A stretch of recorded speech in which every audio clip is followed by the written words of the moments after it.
ঢাকা সিলেট চট্টগ্রাম রেলপথের হবিগঞ্জ অংশের লস্করপুর, রশিদপুর, সাটিয়াজুড়ি, তেলিয়াপাড়া, শাহপুর, ইটাখোলা ও কাশিমনগর সহ ৮টি স্টেশনের কার্যক্রম নেই দীর্ঘদিন। শতাধিক বছরের পুরনো স্টেশনগুলো ২০০৮ থেকে ২০১১ সালের দিকে জনবল সংকটের কারণ দেখিয়ে বন্ধ রাখা হয়।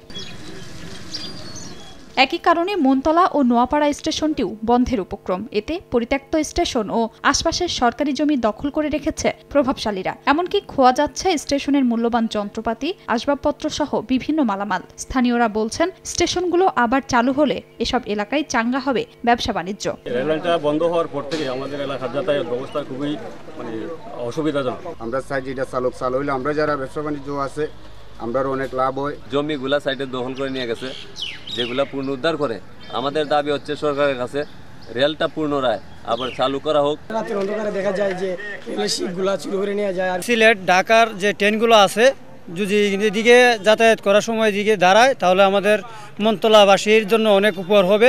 লোকবল নিয়োগ না দেওয়ার কারণেই স্টেশনগুলোর এমন দশা জানালেন রেলওয়ে কর্মকর্তা। বললেন, এ ব্যাপারে ঊর্ধ্বতন কর্তৃপক্ষকে জানানো হয়েছে। 2 জন স্টেশন মাস্টার দিয়া অনেকগুলো স্টেশন চালু রাখছে। এই অবস্থায় নতুন লোক যদি নিয়োগ না করা হয় তাহলে পরবর্তীতে অর্থাৎ কাজ করা সম্ভব হইতো না।